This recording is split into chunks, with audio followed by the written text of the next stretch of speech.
Hello दोस्तों, आप सभी का स्वागत है आपके अपने चैनल योद्धा डिफेंस पटना पर। जैसा कि आप सभी देख पा रहे हैं, यहाँ पे क्लास 11 अभी स्टार्ट होने वाली है और यहाँ पे आप देख पा रहे हैं योद्धा। ठीक है, टाइम जो है वो 1 PM by Akash sir, air force group Y. ठीक, छात्रों की सफलता ही हमारी पहचान है। इस मोटो के साथ हम इस सेशन को स्टार्ट करने वाले हैं। आप सभी से मेरा रिक्वेस्ट है कि आप सभी अंत तक बने रहिए और देखते रहिए। दूसरी बात कि आप सभी फटाफट एक बार शेयर कर दीजिए। ठीक है, एक बार शेयर कर दीजिए। चलिए, तो एक बार आप सभी शेयर करके और फटाफट जुड़ जाइए हमारे इस सेशन से, जितना जल्दी हो सके आप सभी एक बार। ओके, तो चलिए फिर बिना देर किए हम लोग इस सेशन को हम लोग स्टार्ट करेंगे। किस सेशन का पहला क्वेश्चन बहुत ही लाजवाब है और बहुत ही खूबसूरत सवाल है, जिससे कि आपके एग्ज़ाम के पॉइंट ऑफ व्यू से इम्पोर्टेंट है। ओके, जो कि एग्ज़ाम के पॉइंट ऑफ व्यू से आपके इम्पोर्टेंट है। और इस क्वेश्चन में क्या कह रहा है देखिएगा कि 2 किलोग्राम, 150 ग्राम और 250 ग्राम का औसत क्या है। बहुत ही सरल सवाल है। अब आपको करना क्या, आप देखना यहाँ पे। ठीक है, अब आपको करना क्या है, आपको यहाँ पे किलोग्राम दिख रहा है, यहाँ पे ग्राम ग्राम है, तो आप इसको क्या करोगे, आप किलोग्राम को ग्राम में बदल दो। जैसे ही आप भाई साहब मेरे ग्राम में इसको चेंज करिएगा तो क्या होगा, एक बार बताइएगा। जैसे ही आप इसको ग्राम में चेंज करिएगा तो क्या होगा, ये हो जाएगा आपका 2000 ग्राम। उसमें आप 150 ग्राम को ऐड करिएगा, उसमें फिर आप 250 ग्राम को ऐड करिएगा। ठीक है, तो टोटल आपका हो जाएगा 0, 5, 5, 10, 2, 1, 3, 1, 4 और यहाँ पे हो जाएगा आपका 2। यानी कि टोटल कितना हो गया आपका 2400।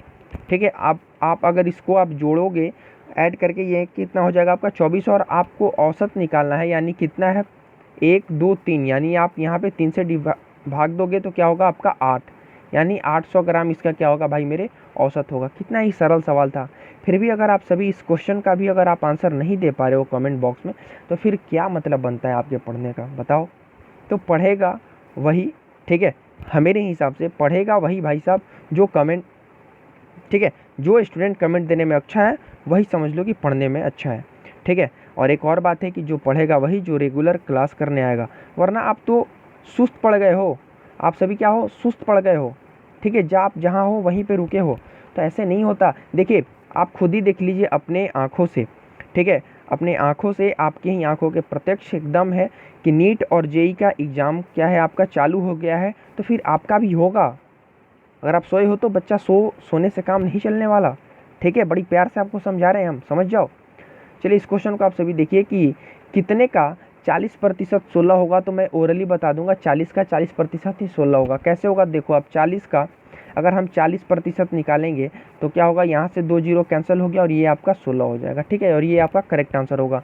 अब हम देखते हैं आपको कि कैसे करना होगा। आपको x का 40% यानी कि 4/10 लिख सकते हैं और यहाँ पे हम 16, आप यहाँ से इसको भाग दें तो क्या हुआ, 4 हुआ। दैन एक्स का वैल्यू कितना है आपका 40 आ गया, यही आपका करेक्ट आंसर हुआ। हम आपको 3 तरीके से बता दिए, बहुत ही सरल सवाल था इसलिए। ठीक है, अब हम आपको लेके चलते हैं नेक्स्ट क्वेश्चन की तरफ। और नेक्स्ट क्वेश्चन क्या कह रहा है, मूव करें क्वेश्चन नंबर 3।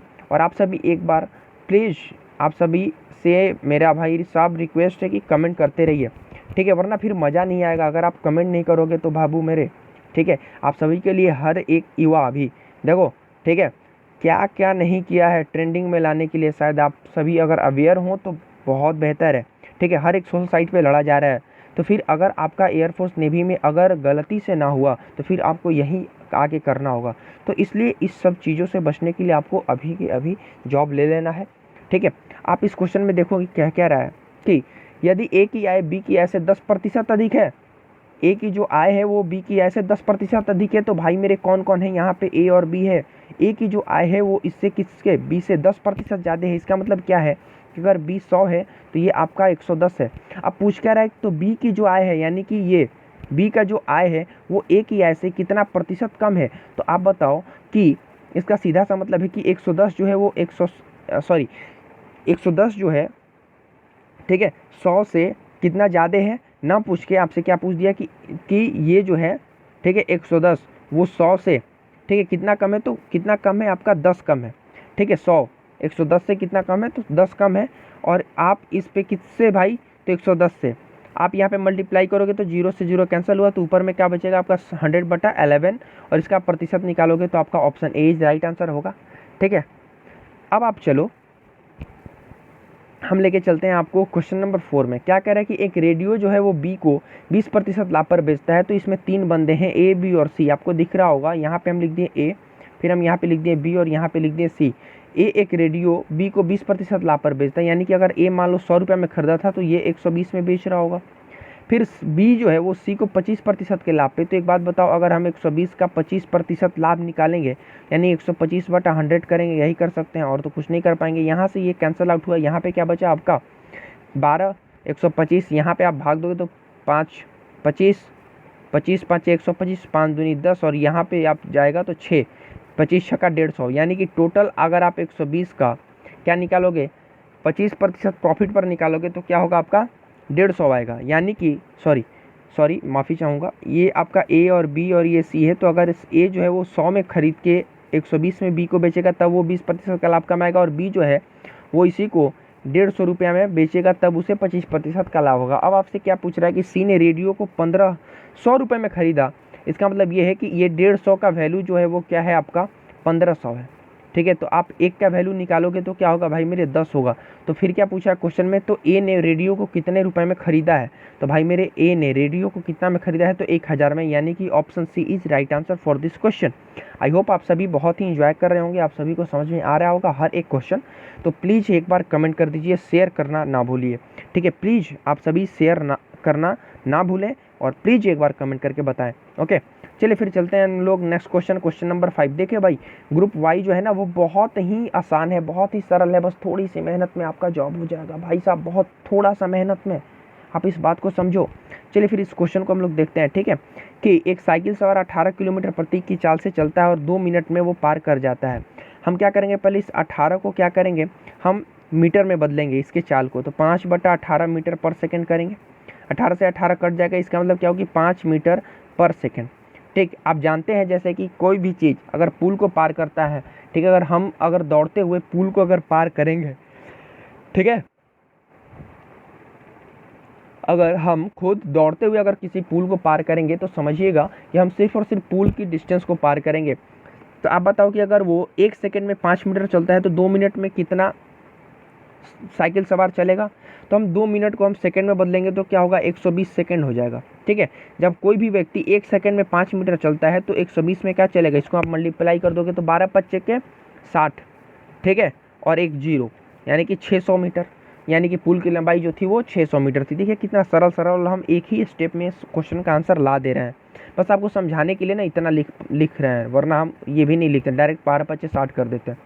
अब आप चलो इस क्वेश्चन को देखो, क्वेश्चन नंबर 6 कहना क्या चाहता है कि 5 संख्याओं का औसत 7 है। समझिएगा, तो मान लो भाई 5 संख्याओं का अगर संख्या जो है वो अगर 7 है तो इसका योगफल कितना होगा 35 होगा। ठीक, अब आप देखो यहाँ पे कि 3 नई संख्याओं को हम शामिल करने के बाद जो है वो औसत जो है वो 8.5 हो जाता है। इसका मतलब क्या है कि समझिएगा, इसका मतलब क्या है कि 88, 64 और 8 संख्याओं का जो औसत, तो आपका योगफल कितना होगा 8 संख्या का 8.5 के हिसाब से, तो आप जोड़ोगे तो क्या होगा आपका 68 होगा। इसका मतलब ये है कि अगर हम इस 68 में से ये 68 देखिएगा, अगर हम इस 68 में से क्या करेंगे, इस 35 को घटा देंगे, समझिएगा, तो अब अपने पास क्या बचेगा, तो अब अपने पास क्या बचेगा 33 बचेगा। और ये जो 33 है वो 3 नई संख्याओं के आने की वजह से बड़ा है, तो इनका औसत क्या होगा 33/3, या इसका मतलब क्या है कि आप भाग दोगे तो क्या होगा ऑप्शन ए यानी 11 इसका करेक्ट आंसर हो जाएगा।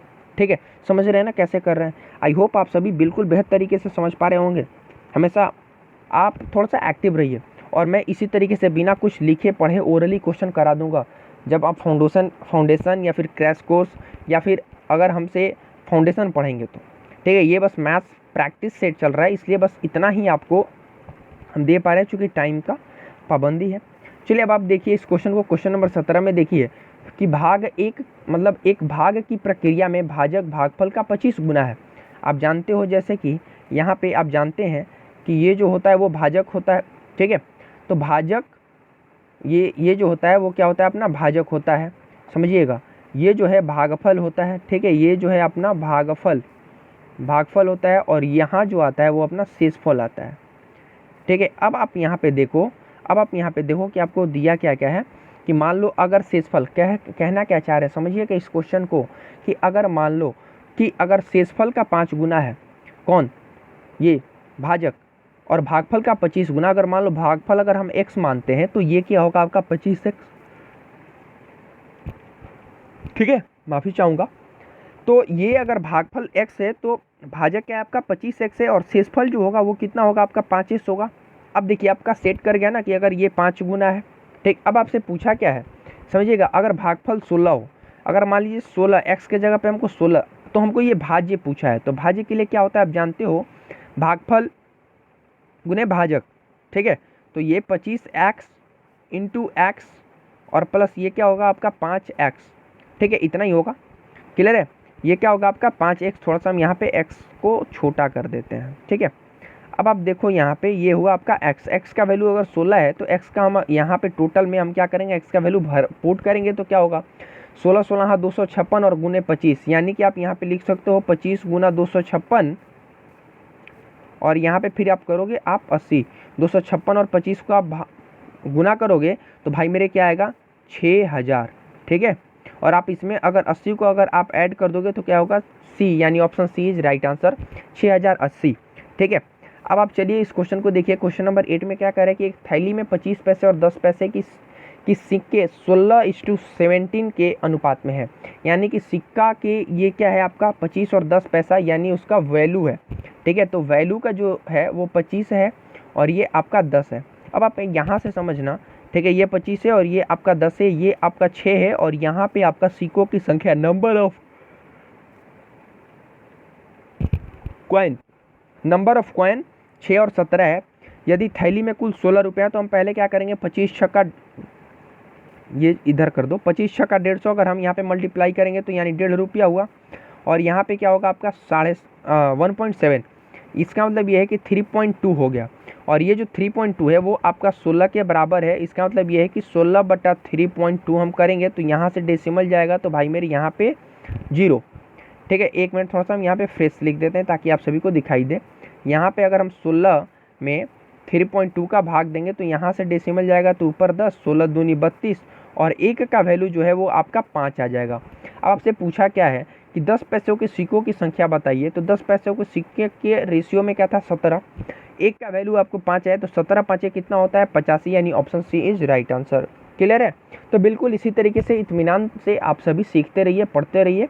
अब हम चलते हैं नेक्स्ट क्वेश्चन की तरफ। यदि एक पार्टी में, समझना, यदि पार्टी में व्यक्ति को एक एक भेंट देता है, अब मान लो, समझिएगा कि आप एक पार्टी में जाते हो और वहाँ पे आप किसी के लिए गिफ्ट लेके जाते हो, तो मान लो प्रत्येक व्यक्ति एक एक को गिफ्ट देता है, तो आप जब जाते हो, मान लो उस पार्टी में 10 व्यक्ति आने वाले हैं, ठीक है, तो 10 व्यक्ति टोटल आने वाले हैं, उसमें कि आप भी शामिल हो। अगर आप अकेले जाओगे तो कितना गिफ्ट लेके जाओगे 9, ठीक। वो लोग भी आएंगे तो कितना लेके आएंगे 9 सब लेके आएगा, सब 9 गिफ्ट लेके आएगा, ठीक है। क्लियर है, तो वही चीज़ है, इसका मतलब क्या है आप समझना, ठीक, कि एक एक भेंट देता है। यदि पार्टी में कुल भेंटों की संख्या 132 थी, इसका मतलब ये है कि अगर पार्टी में कुल टोटल नंबर ऑफ पीपल जो होंगे वो x होंगे, तो गिफ्टों की संख्या क्या होगी x-1, और यही आपका क्या होगा 132। अब आप इसको क्वाड्रेटिक इक्वेशन पर नहीं लेके जाना, अब आपको क्या करना है कि ऑप्शन से पुट कर देना। मान लो अगर हम x के जगह पे 10 भर देंगे तो 10 - 1 क्या होगा 9, क्या 90 132 के बराबर होगा, नहीं, तो चलो 10 अपना क्या होगा कैंसिल हो गया, ठीक है, 10 अपना नहीं होगा। अब आप देखो 12 को अगर हम 11 से क्या करेंगे, अगर हम 11 से मल्टीप्लाई करेंगे तो 12 11 क्या होता है 132 हो जाता है, तो ठीक है, तो अपना 12 जो होगा वो आपका करेक्ट आंसर हो जाएगा। क्लियर है, 12 जो होगा आपका करेक्ट आंसर हो जाएगा। अब आप चलिए क्वेश्चन नंबर 10 के तरफ, ठीक है, बहुत ही शानदार, जानदार और बहुत ही बेहतर क्वेश्चन है। आप सभी इसको देखिएगा कि 10 क्या है कि अब आपका है 10 कितना है, इकाई दहाई सैकड़ा हज़ार 10,000, ठीक है, 10,000 रुपये को इतना प्रतिशत कितने के बराबर है, तो वो 5 रुपये के बराबर होगा। देखो कैसे, आप क्या करो, यहाँ पे इसको लिखो, मल्टीप्लाई करोगे। अगर हम आपको यहाँ इस वाले चीज़ को बताएं तो इस वाले चीज़ को आप देख पा रहे होंगे कि इसको अगर हम फ्रैक्शन में लिखते हैं तो क्या लिखेंगे 1/3 होगा, ठीक, और गुना ये क्या होगा आपका 15/9 डेसिमल को हम हटाएं तो 2 जीरो और प्रतिशत को हटाएं तो यहाँ पे 2 जीरो, यानी कि 4 जीरो से 4 जीरो कैंसिल हो गया और 3 से ये 5 कैंसिल हुआ तो बचा कितना, 15 कैंसिल हुआ तो बचा कितना, 5, यानी कि option A is right answer. देखिए बताएं ना हम आपको कि कितना हम ओरली इस क्वेश्चन को सॉल्व कर दिए। तो आई होप आप सभी को ये सेशन पसंद आया होगा। अगर पसंद आया होगा है तो प्लीज़ आप सभी एक बार कमेंट कर दीजिए आप सभी, और प्लीज़ हम आपको एक बार फिर से बता रहे हैं कि आप सभी शेयर करना बिल्कुल भी ना भूलें, ठीक है। तो चलिए फिर फ़िलहाल के लिए इतना ही, अपना ख्याल रखिए, फिर मिलते हैं कल 1 बजे। अपना अलार्म लगा लेना फ़ोन का, ठीक है। चलिए फिर, जय हिंद।